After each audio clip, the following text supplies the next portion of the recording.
हरे कृष्णा, राधे राधे। नमस्कार प्रिय भक्तगणों, स्वागत है आप सभी का आपके अपने चैनल ज्ञान अर्थ में।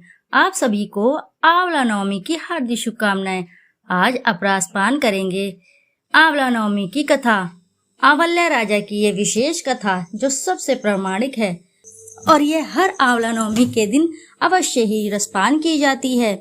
तो आइए रसपान करते हैं आंवला नवमी की पावन पवित्र व्रत कथा। आंवला नवमी की कहानी व्रत के समय कहीं और सुनी जाती है और जो भी साधक इस कथा को सच्ची श्रद्धा के साथ रसपान कर लेते हैं उन्हें सभी मनोरथ शीघ्र ही हासिल होते हैं और साथ ही घर में धन धान्य की वृद्धि होती है। भगवान श्री हरि की कृपा से ऐसे साधक को अटल संपत्ति, तेजस्वी पुत्र और अखंड सौभाग्य का वरदान प्राप्त होता है। अक्षय नवमी इस सही तिथि, शुभ मुहूर्त एवं शुभ योग के बारे में।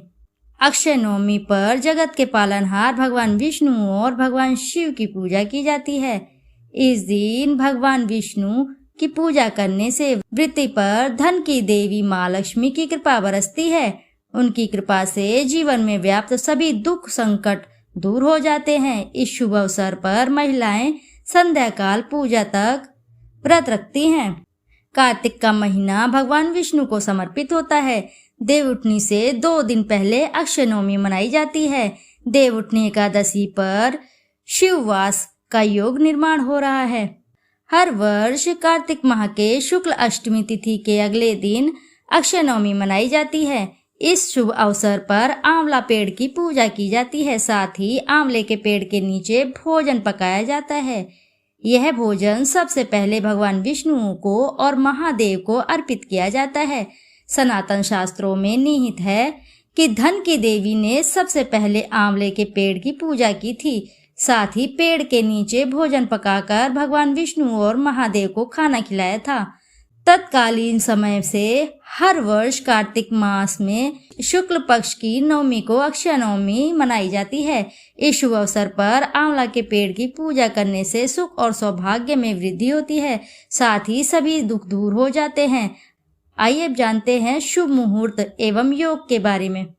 वैदिक पंचांग के अनुसार कार्तिक माह के शुक्ल पक्ष की नवमी तिथि 9 नवंबर को देर रात 10:45 पर शुरू हो रही है। वहीं नवमी तिथि का समापन 10 नवंबर को रात 9:01 पर होगी। अतः 10 नवंबर को अक्षय नवमी मनाई जाएगी। इस दिन महिलाएं व्रत रखती हैं। ज्योतिषियों की माने तो आंवला नवमी पर दुर्लभ ध्रुव योग का निर्माण हो रहा है। इस योग का संयोग 11 नवंबर को देर रात 1:42 तक है। साधक प्रदोष काल यानी सूर्यास्त के बाद विधि पूर्वक आंवले के पेड़ की पूजा करते हैं। इस शुभ अवसर पर रवि योग का निर्माण भी हो रहा है। इसके अलावा नवमी तिथि तक दुर्लभ शिव योग का संयोग भी बन रहा है। इन योग में आंवला पेड़ की पूजा करने से सुख और सौभाग्य में वृद्धि होती है। पंचांग के अनुसार सूर्योदय सुबह 6:40 पर होगा। सूर्यास्त शाम 5:30 पर होगा। चंद्रोदय रहेगा दोपहर 1:53 पर। चंद्रास्त देर रात 1:24 पर 11 नवंबर को रहेगा।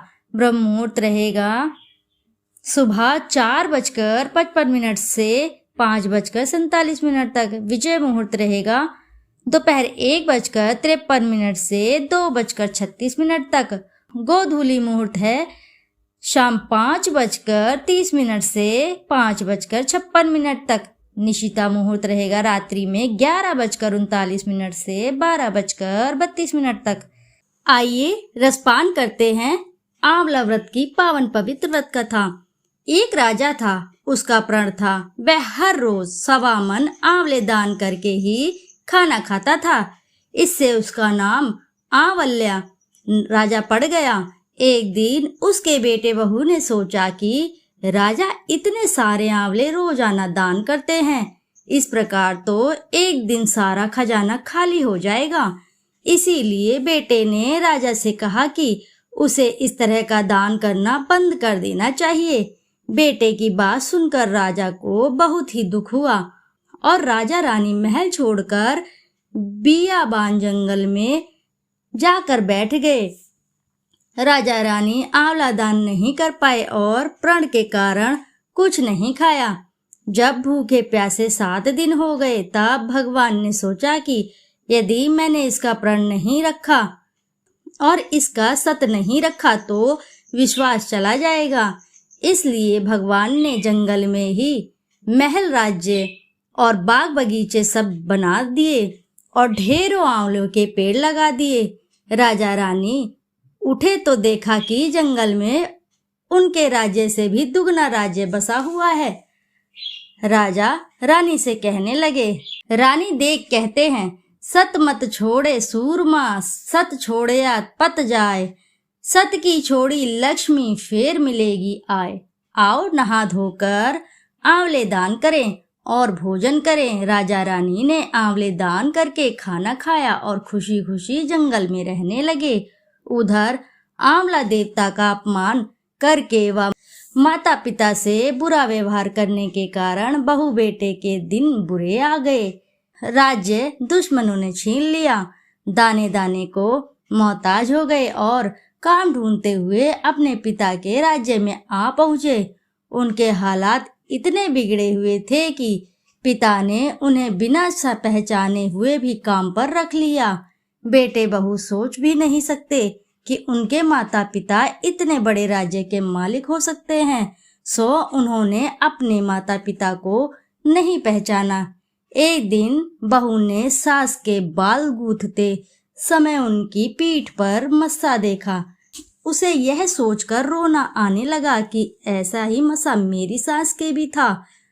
हमने यह सोचकर उन्हें आंवले दान करने से रोका था कि हमारा धन नष्ट हो जाएगा। आज वे लोग न जाने कहाँ होंगे। यह सोचकर बहू को रोना आने लगा और आंसू टपक टपक कर सास की पीठ पर गिरने लगे।